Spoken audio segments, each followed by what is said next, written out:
अस्सलाम वालेकुम, मेरा नाम है मोहम्मद अरसलान और आप देख रहे हैं travel tips by Arsalan YouTube channel.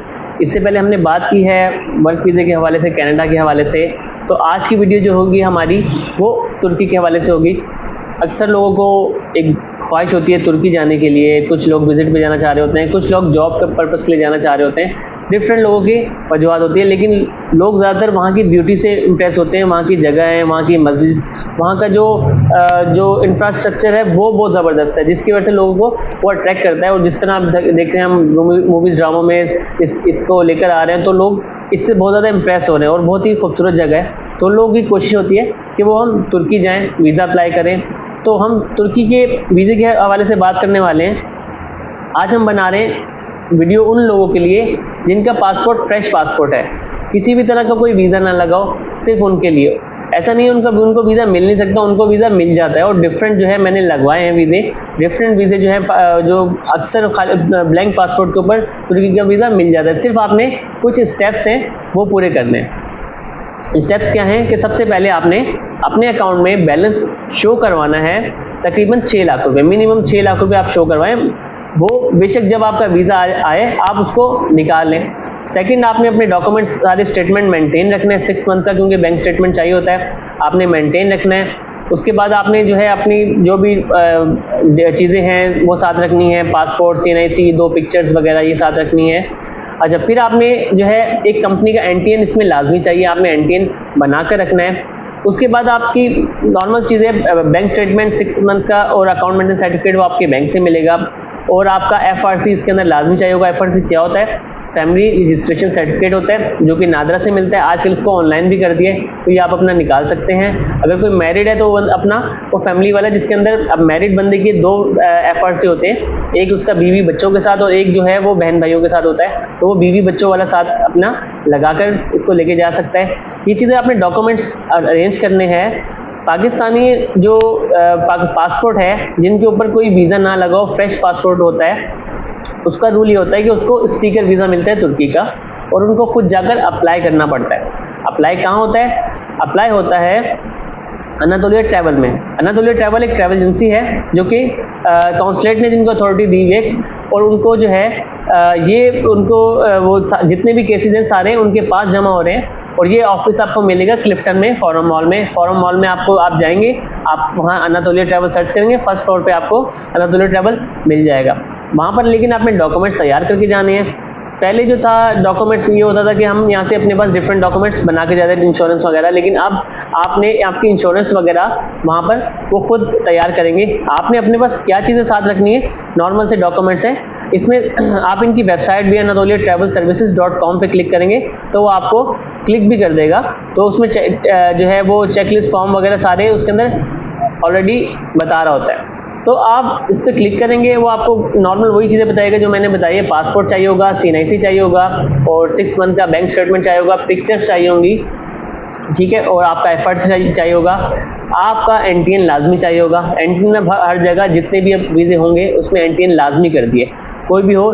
ये वो अगर इसको खोलेंगे बहुत ज़्यादा जो है वो क्या कहते हैं, छोटा लिखा हुआ है, आपको पढ़ने में टाइम लगेगा, लेकिन आपने इसको पढ़ना है। एक ही चीज़ आपको स्टेप बाय स्टेप पढ़ना है। सारे डॉक्यूमेंट्स आपको A4 साइज़ में हो। आपकी जो यहाँ तक की पासपोर्ट कॉपी है वो भी बिल्कुल आपकी A4 साइज़ में होनी चाहिए उसकी कॉपी, और NIC की जो है वो भी आपको A4 साइज़ में ही उसका प्रिंट आउट करना है।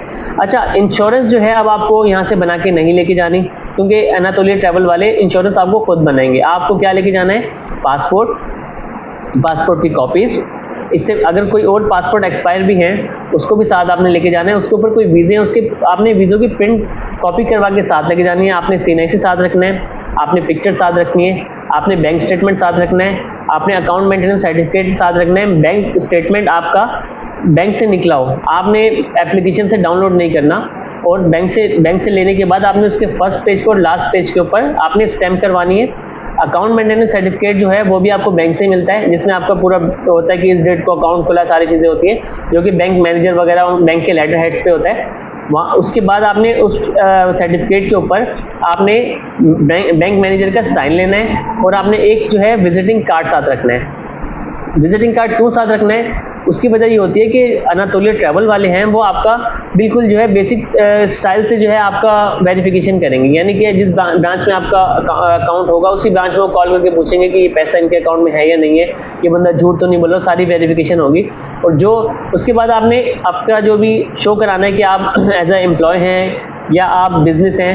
लेकिन आपको अगर आप पैसा शो करवा रहे हैं तो आपको लाजमी ये बताना होगा ये पैसा आया कहाँ है, इसकी सोर्स ऑफ इनकम क्या है आपकी, तो आपने बताना है। आप जॉब कर रहे हैं तो भी बताना है, आप बिजनेस कर रहे हैं तो भी बताना है, आप रिटायर हैं तो भी बताना है कि आप मैं रिटायर था, मेरे पास पहले पैसा था, अब जो है मैं रिटायर हो चुका हूँ, उसका प्रूफ साथ रखना है। तो अगर आपने बिजनेस है शो कराया तो बिजनेस लेटर हेड आपने रखना है और एक लेटर हेड पे एक रिक्वेस्ट बनाकर देनी है कि मेरा नाम ये है, मेरा सीनेसी ये है, मैं पाकिस्तानी नेशनल हूँ, मैं जाना चाह रहा हूँ वीज़े के हवाले से तुर्की, तो प्लीज़ मुझे वीज़ा जो है वो दे दें। इस तरह करके आपने एक पूरा एक रिक्वेस्ट लेटर बनाना है और कराची जो रिक्वेस्ट लेटर है वो कराची कॉन्सुलेट के नाम से बनेगा, लाजमी ऊपर मेंशन करना है to the Karachi consulate Karachi. अच्छा, आपने अगर बिजनेस है तो आपने बिजनेस के साथ कोई भी ऐसी चीज़ शो कराएं जिसमें आपकी इनकम शो हो रही हो, या आप रिटर्न शो दे दें उसमें भी इनकम आपकी शो हो रही होती है। और अगर आप जॉब शो करा रहे हैं तो जॉब के साथ आपको एक आपका जो भी अपॉइंटमेंट लेटर होगा वो साथ लगाना है, एक सैलरी स्लिप साथ लगानी है, और आपका जो लेटर आपने बिजनेस वालों के लिए जो वो लेटर हेड पे दे रहे थे वही रिक्वेस्ट लेटर आपने एक ब्लैंक वाइट पेपर के ऊपर उनको देना है, क्योंकि आप जॉब करते हैं। बिजनेस इसलिए क्योंकि उसकी अथॉरिटी उन्हीं के पास थी, और जॉब इसलिए कि वो आपने साथ बता दी कि मैं जॉब करता हूँ, तो आपने इसलिए वाइट पेपर पे देने हैं। अगर जो जॉब के लिए अप्लाई करेगा वो उसके ऑफिस में कॉल करके पूछा जाएगा कि इस पोस्ट पे है या नहीं, ये बंदा झूठ तो नहीं बोल रहा है, इसकी सैलरी इतनी है तो नहीं। और दूसरे उस पर जो है आपको बिजनेस अगर आप करते हैं तो बिजनेस वालों से पूछा जाएगा कि ये वहाँ किसी को भी कोई भी अल्टरनेट नंबर में कॉल करके कि ये वाकई में बिजनेस है भी या नहीं है, फेक तो नहीं है। और बिजनेस वालों के लिए एक विजिटिंग कार्ड सब उनको साथ रखना है, ये सारी चीज़ शो करानी है।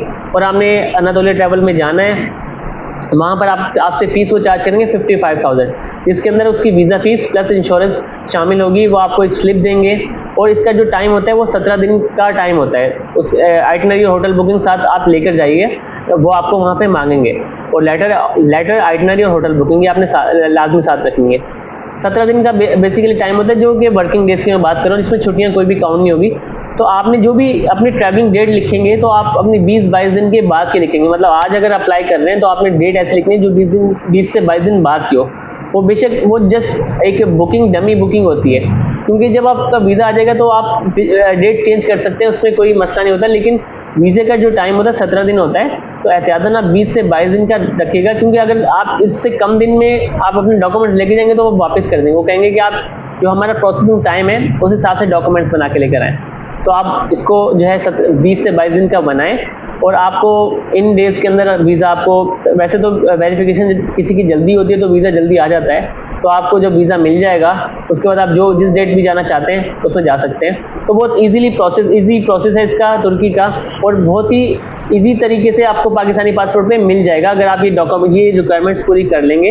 कोई इसके लिए कोई बड़ी वो ऐसी चीज़ नहीं है कि आपका वीज़ा नहीं लगेगा। और जिनका यूएस वगैरह लगा होता है, यूएस शेंजन वगैरह, उनका प्रोसेस चेंज होता है, उनका ई वीज़ा होता है। नेक्स्ट वीडियो में मैं आपको वो भी बताऊंगा कि वो किस तरह होता है। वीडियो पसंद आए तो लाइक और सब्सक्राइब जरूर कीजिएगा। मिलते हैं नेक्स्ट वीडियो में। ट्रैवल टिप्स अल्लाह हाफिज़।